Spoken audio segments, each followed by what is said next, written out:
इन्होंने शुरू से ही केंद्रीकरण को तवज्जो दिया है, चाहे सत्ता का हो किसी रूप में है। संस्थाओं में एक आदमी के सहारे पूरी संस्था को चलाना चाहते हैं, एक आदमी के सहारे पूरे देश को चलाना चाहते हैं। तो इस मानसिकता का वजह से करप्शन जो है रैम्पेंटली बढ़ता है हर एक लेवल पर, और 6 लोग एक सेंटर से 720 नंबर ला रहे हैं। तो ये सब तमाम सबूत हैं जिनके आधार पे सरकार को जांच कर देना चाहिए। लेकिन एक शेर है अमीर कजलवास का कि उसी का शहर वही मुद्दई वही मुंसिफ, मुझे मालूम था मेरा कसूर निकलेगा। तो इस बार भी लोग कसूरवार लोगों को ठहराएंगे। जो लोग आज हक के साथ खड़े हैं, सच के साथ खड़े हैं, उन छात्रों को कहेंगे, जैसे किसान आंदोलन में इन्होंने किसानों को आतंकवादी कहा, खालिस्तानी कहा, इन छात्रों को कहेंगे कि ये पढ़ने वाले लोग नहीं है। नमस्कार, आप देख रहे हैं महाखबर। मैं सुधाकर सिंह। पूरे देश में छात्र सड़कों पर है। नीट और एनटीए को लेकर के धरना प्रदर्शन जारी है, लेकिन सरकार मानने को तैयार नहीं है कि क्वेश्चन पेपर लीक जैसा कोई मामला है।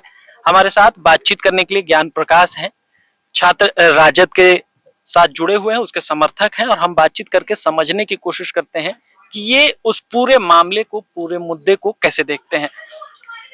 एनटीए का पेपर लीक होने की बात हो रही है, छात्र सड़कों पर है, आप कैसे देखते हैं इसको? बहुत शुक्रिया पहले आपका, इस सेंसिटिव खबर को आपने तवज्जो दी। इस देश में जो मौजूदा निजाम है, उसके जो मुखिया हैं, उनको आम जनता को सड़कों पर भेजने में बहुत दिलचस्पी है। पहले उन्होंने 3 ऐसे बिल बनाए जिससे किसान और किसानी इस मुल्क में हमेशा के लिए खत्म हो जाते। किसान इस देश का लड़ाका कौम रहा है, वो अपनी हक अधिकार की ताकत को समझता है। वह सड़कों पर आया और अपनी आने वाली पीढ़ियों को डूबने से बचा लिया।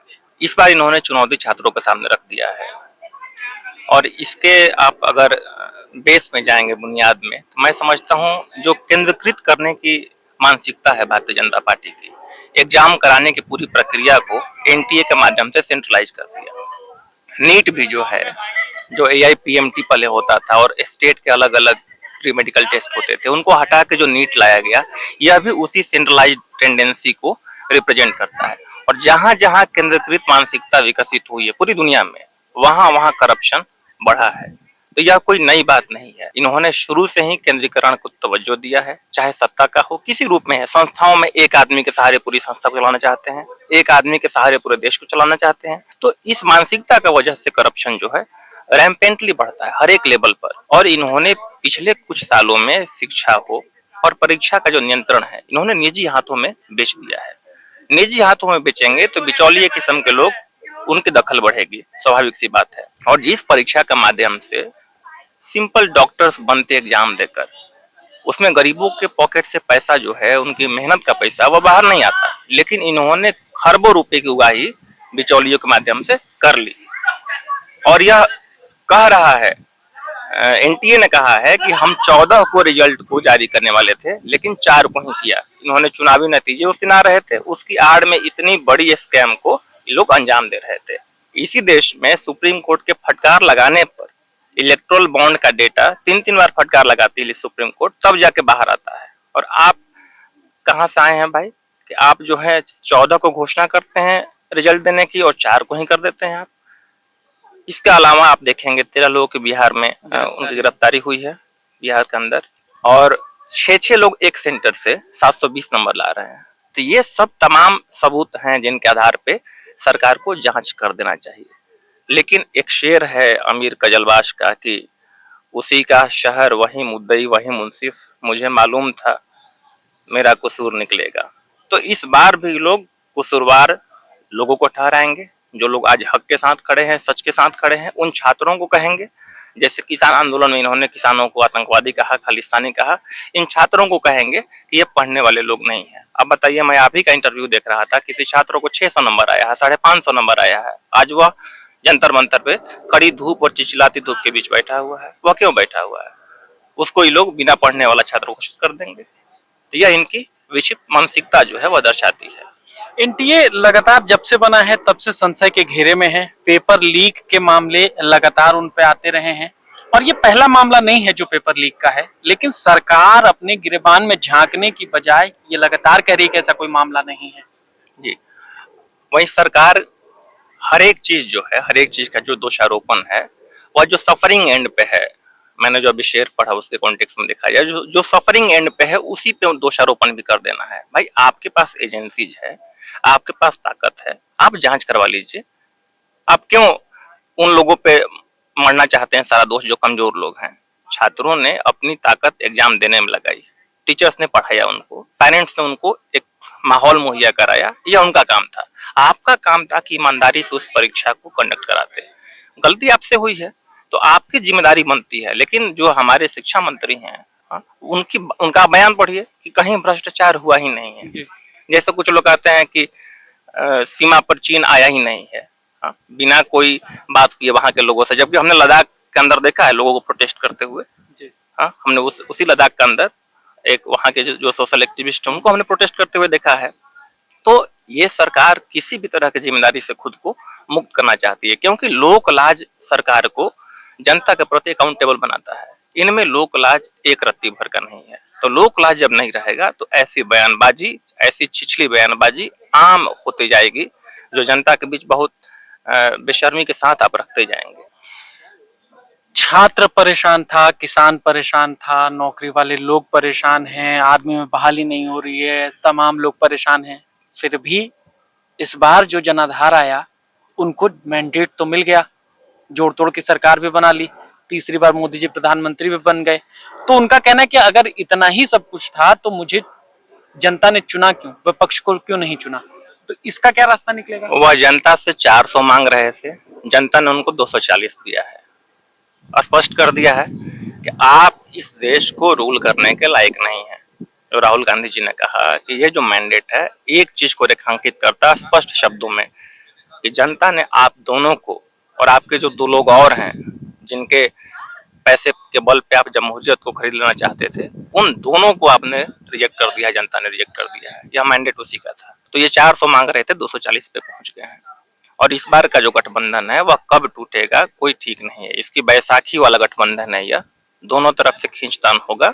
और ये मोदी जी का दिखाई दे रहा है कि किस तरह से खींच खींच कर गले मिल रहे हैं। अपने सहयोगियों से हाथ तक नहीं मिलाते थे। हम देखे हैं कि कैसे दंडवत रहते थे इनके सहयोगी इनके सामने। ये सहयोगियों को अगर इज्जत दिए होते तो लास्ट में इनको जो है एनडीए में 48 लोग नहीं गिनवाना होता, 48 पार्टियों का समूह है।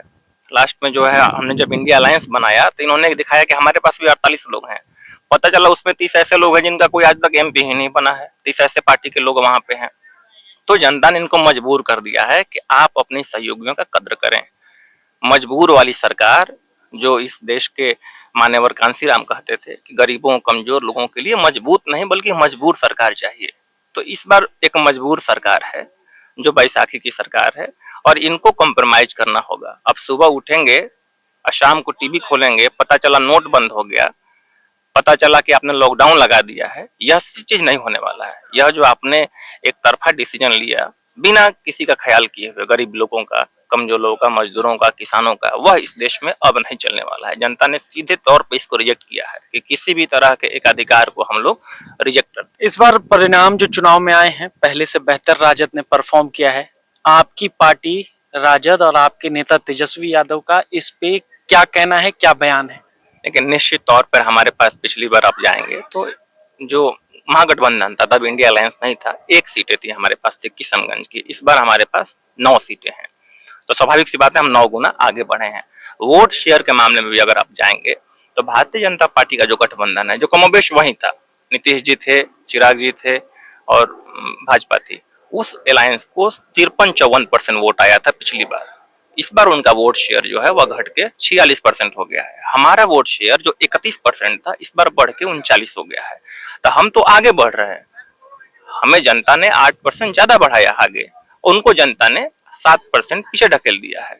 तो हम आगे जहां बढ़ना चाहिए हमें वहां बढ़ रहे हैं, लेकिन वो पीछे आ रहे हैं। और जिन सीटों पर हमारा 1 लाख के आसपास मार्जिन था वो सारी सीटें हमने लगभग जीत ली हैं। बक्सर का सीट हो, 1,17,000 से हम पीछे थे, वो जीत गए। जहानाबाद बहुत कम अंतर, 1700-1800 से हारे थे, जीत गए। आप आरा हारे थे 1.5 लाख से, वो भी जीत गए। काराकाट 88,000 से हारे थे, हम जीत गए। पाटलिपुत्रा सीट 37,000 से हारे थे, हम जीत गए। 76,000 से औरंगाबाद हारे थे, हम जीत गए। तो जो कम अंतर की सीटें थी वह इस वोट के स्विंग से हमें सीधा दिखाई दे रहा है कि वहां पे हमें फायदा हुआ है। बहुत सीटों पर बहुत कड़ी टक्कर हुई है। शिवहर की सीट पर हमारा अंतर 3.5 लाख के आसपास था, इस बार हम उसको 29,000 तक लेकर चले आए। और भी सीटों पर पिछली बार जो है 2.5 लाख से 4 लाख के अंतर वाली सीटों पर जो हम हारे थे, वैसी 18 सीटें थी। इस बार ऐसी एक भी सीट नहीं है, एक सीट पूर्णिया को छोड़ दें, कोई ऐसी सीट नहीं है जहां पर हम 2.5 लाख से ज्यादा मार्जिन से हारे हैं। हर जगह हर एक सीट पर हार का अंतर लगभग 1.25 लाख 1.5 लाख कम हुआ है। तो हम तो आगे बढ़ने वाली पार्टी हैं। जो तेजस्वी जी का नारा था कि नौकरी, महंगाई, इन सब, नौकरी पे हम लोग बातचीत कर रहे थे, महंगाई पे काबू करने की बात थी, नौजवानों को अग्निवीर से जो प्रताड़ित किया गया है उससे भी मुक्ति दिलाने की बातचीत चल रही थी, और भी जो है न्याय का मामला था, आरक्षण को बढ़ाने का मामला था। इन सारी मुद्दों पे जनता जो है एक मुश्त वोट किया, एक मुश्त जनता का रुझान दिखाई दिया। गांव गांव में मैं खुद बक्सर के लगभग 150 से 200 गांव में घूमा। जनता ने इस बार मन बना लिया था कि इस तानाशाही हुकूमत को दिल्ली की गद्दी से उखाड़ कर फेंकना है, और हमने अंत अंत तक मजबूती से लड़ाई लड़ी। वोट शेयर 39% हो गया है, 3-4% और अगली बार हो जाएगा। और इस बार अगली बार जब 25 में ही अगर आप देखेंगे तो वहां पे जिस तरह का रुझान है, अगर 19 में हमने लोकसभा में देखा कि एक भी सीटें नहीं थी, फिर हम विधानसभा में कहां पहुंच गए, 75। इस बार हमारे पास 9 सीटें हैं। विधानसभा हम लोग पूरी तरह से 2/3 मेजोरिटी से हम लोग आएंगे। शुक्रिया। ये हमारे साथ ज्ञान प्रकाश थे जो कह रहे थे कि इस बार हमने बेहतर प्रदर्शन किया है, 1 सीटों से 9 सीटों का सफर तय किया है। हम 39% मतदान से 45% पर चले गए, तो हमारा मत प्रतिशत बढ़ रहा है, हमारी सीटें बढ़ रही हैं। अगली बार जो चुनाव होंगे उसमें हम और बेहतर करेंगे। आप बने रहे महाखबर के साथ। मैं सुधाकर सिंह, धन्यवाद।